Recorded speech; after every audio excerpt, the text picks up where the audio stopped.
Should you incorporate crowd work into your comedy routine? And how do you get better at crowd work?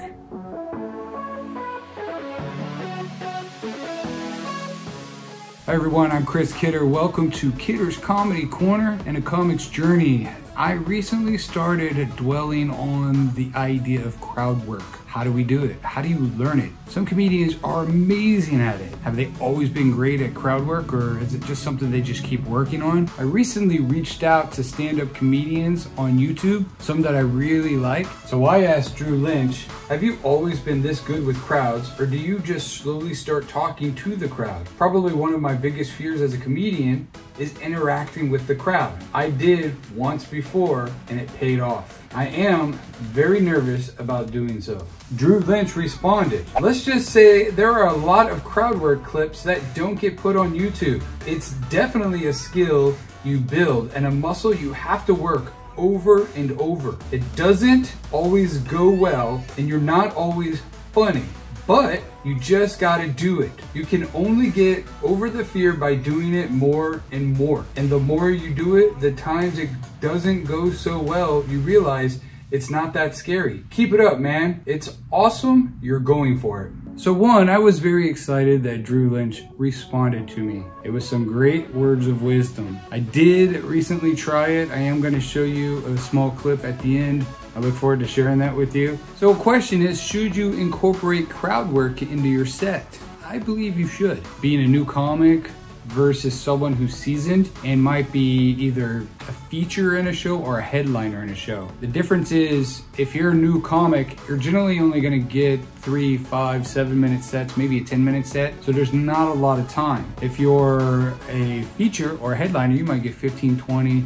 30 minutes, 45 minutes, an hour or more, which is plenty of time to really start introducing crowd work. I will say this, from all the research I've been doing, all the comics I've been studying, you really need to read your crowd. You have to read the audience. If you're going up first, you obviously don't have a lot of time to do that. However, if you're further in the show, before you get up, you should be reading that audience and paying attention. You might learn someone's name because the comics keep talking to one person in the front row.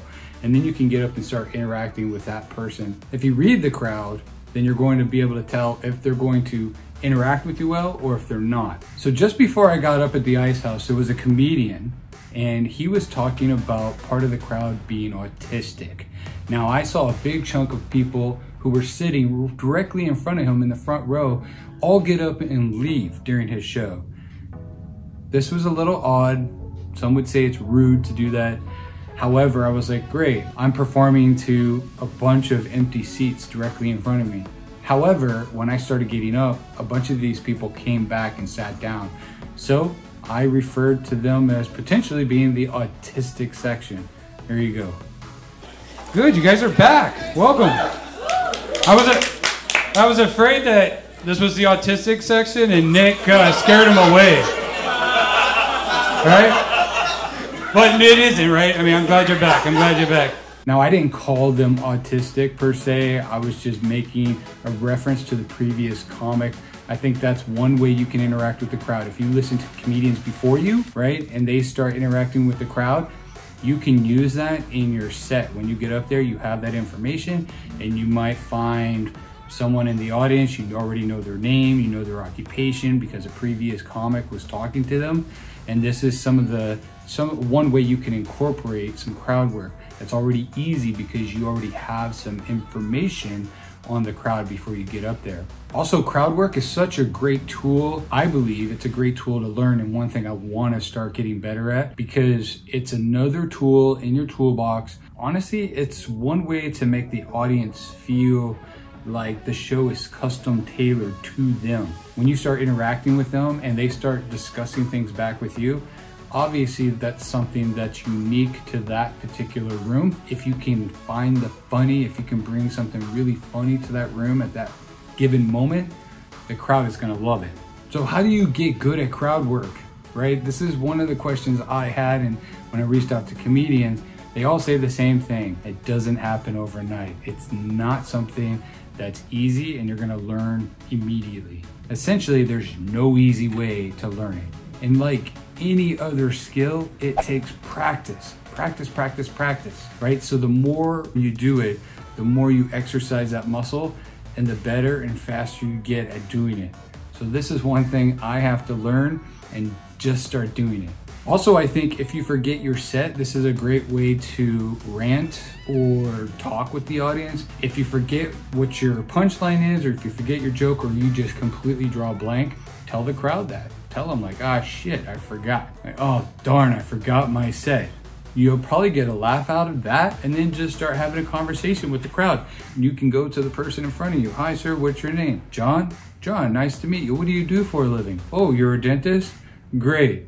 I'll see, you know, whatever. I eat lots of sugar. I'll see you on Tuesday. I don't know. That's not funny at all.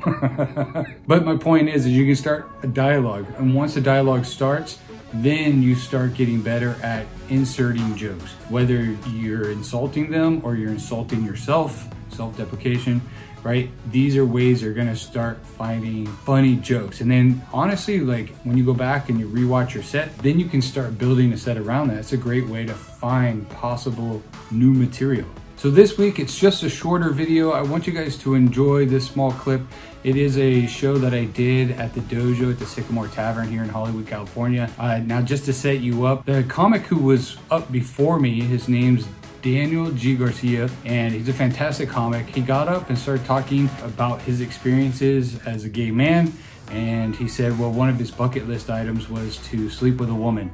I thought it was very funny. He was up before me. We had never met before this show, and my whole set was about a bucket list, or what I like to call a fuck it list, a list of things I don't want to do. I started interacting with a group, which were his guests, and they were sitting towards the front. I tried talking to them because I had enough time to. One person didn't want to participate, so I called him out and was like, come on, dude, what do you guys have on your bucket list? Because of the light, I couldn't see. Daniel was behind them, and he shouted out, I want to sleep with a woman. This was what unraveled.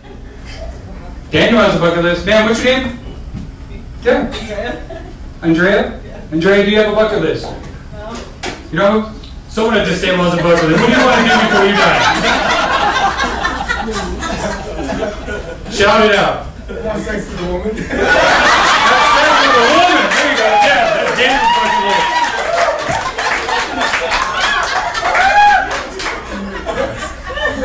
See, I wouldn't want to do this with Daniel.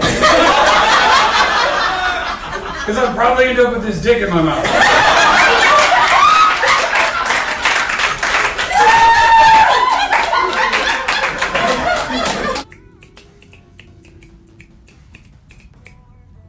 As promised, my feature comment from last week's video is from Mistress K. She said regarding last week's video, Dan needs to invest into supportive undies for his down under.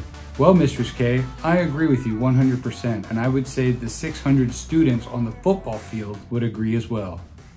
All right, everyone, I have a few links below I'd like you to check out. People that I like, Drew Lynch, Steve Hofstetter, Adam Ray. They have fantastic videos with crowd work. I really respect these comedians. I love their stuff. I've watched countless hours of their material. So make sure you go check them out. If you love comedy, make sure you subscribe to their channel. Also, if you want to be the featured comment, make sure you comment on this video below. Make sure you like, share, and make sure if you haven't already, sub this channel. I love you, everyone. I'm Chris Kidder. You have a wonderful day, and we'll see you next week. Let me see if I have anything in my teeth. No, I'm good. I got my Peaky Blinders hat on. Should you recommend nothing? I don't even, where am I going with this question?